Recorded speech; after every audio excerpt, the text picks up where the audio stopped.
Tekana umunezero ntangere vyo gusubira kubana namwe banywanyi mudahwema gukurikira ibiganiro n'amakuru tubagezaho imisi yose kuri Mbonesha kure ya Hejuru TV n'umwanya w'ayandi makuru nk'uko mwavyumvirije mu gatondo twatanguye kubagezaho amakuru y'urubanza rwa Alain Guillaume Bunyoni ruba rugezweho uyu munsi ku itariki ya 27 ukwezi kwa gatanu 2024.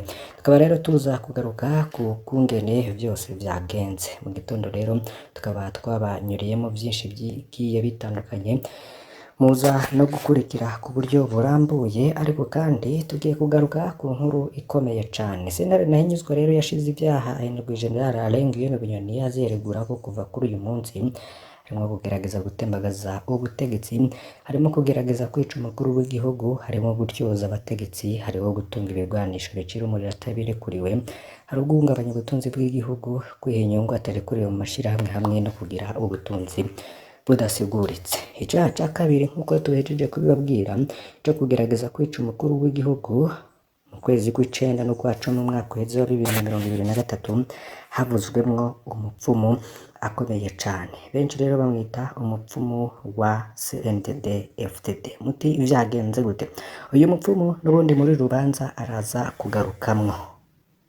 Gute vyagenze mu gitondo byose muri aya makuru tugiye kubigarukaho ku buryo burambuye ntuze gucikwa. Hari benshi rero bariko baravuga ko uwo mupfumu yoba yazanywe mu urubanza rwa Alain Guillaume Bunyoni, ariko kugeza ubu nta vyemezo dufise. Muri aya makuru rero mukaza gukurikira inkuru yihuta cane kuri uyo mupfumu wa CNDD FDD nkuko rero akunze kwitwa n'abantu benshi bagiye batandukanye. Iyo nkuru rero niyo tugiye kugarukaho ku buryo bwa mbere, ariko kandi hari n'iyindi nkuru tuza kubagezaho irabana bivugwa mu mutekano. Hari ibiziga rero bitari munsi ya 30 vyambaye umwambaro w'igisirikare ca Congo vyoba vyaratowe mu kibira.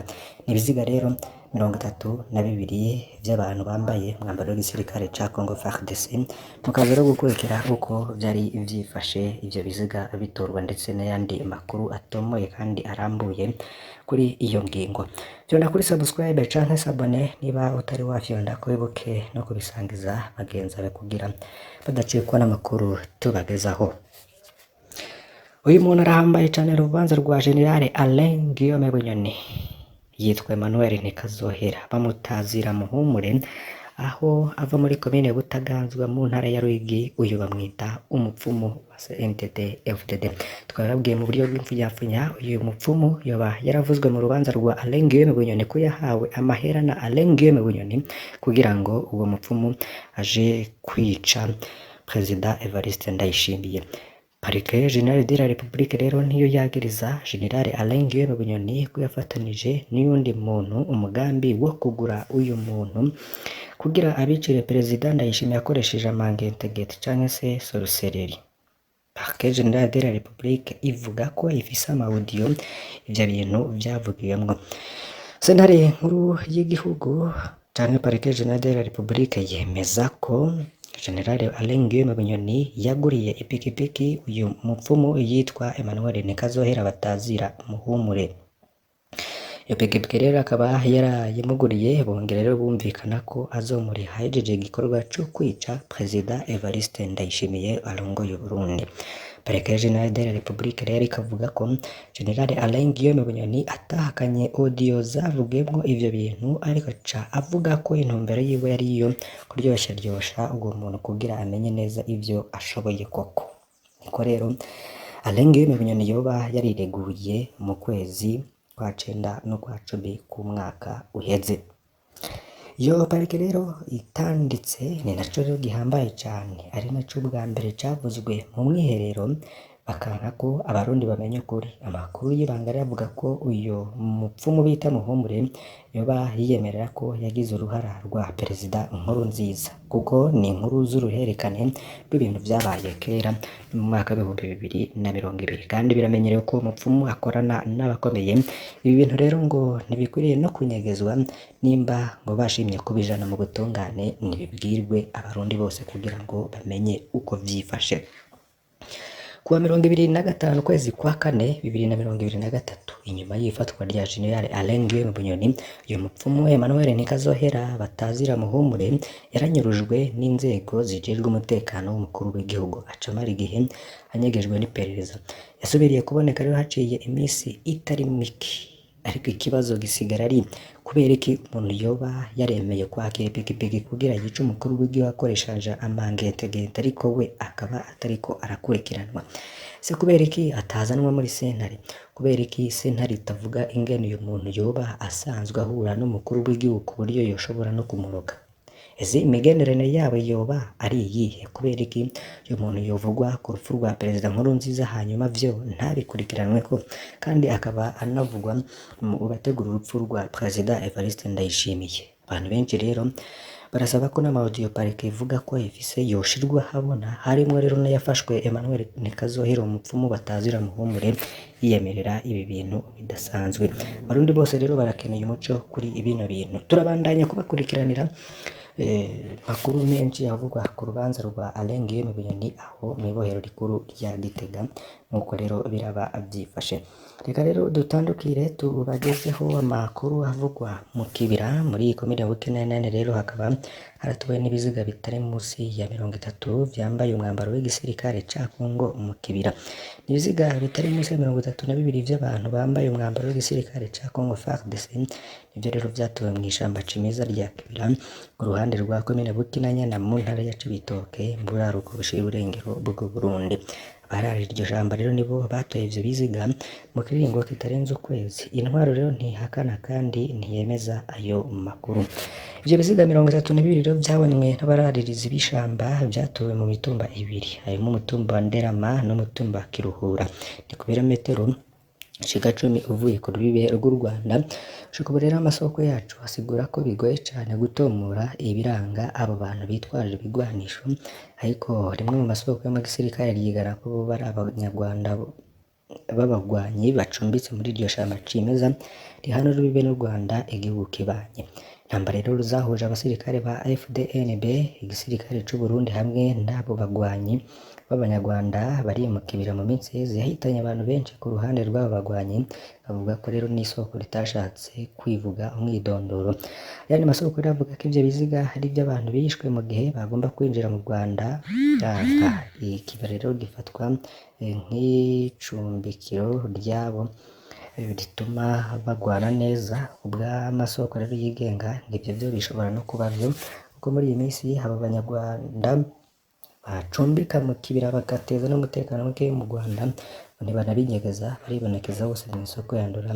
bariko barasoma ibifungurwa niko rero aya masoko abanyagihugu rero bakunkengera y'ikibira nabo barafise ubwoba ko hazoba gukurikira abo bagwanyi abajijwe rero musanteri wa komine Bukinanyana asa n'uwahunze ikibazo ntiyemeza canke ngo ahakane ayo makuru Christian Nkurikiye rero yemeza ariko ko ibiziga bitaramenyekana biguma bitorwa muri iryo shamba rini cimeza Ndongozi rero ibisigara zikorera mu makomine ya Mabayi na Bukinanyana ahantu rubibe n'ikibira zishuye majambo make bati abasirikare bacu barakwiye nta numwe abuze mu bitegeri ivyabo twari dufise mu bindi rero bivugwa cane irya nino mu gihugu reka tubagezeho n'iyi nkuru ivugwa igiharo aho hari abantu 6 bagirizwa gusambura imva y'umunyamwema boba barahagaritswe n'abantu rero 6 bafunzwe kuva kuri uyu wa kane ku itariki 23 Rusama muri komisari y'igipolisi Giharo kuko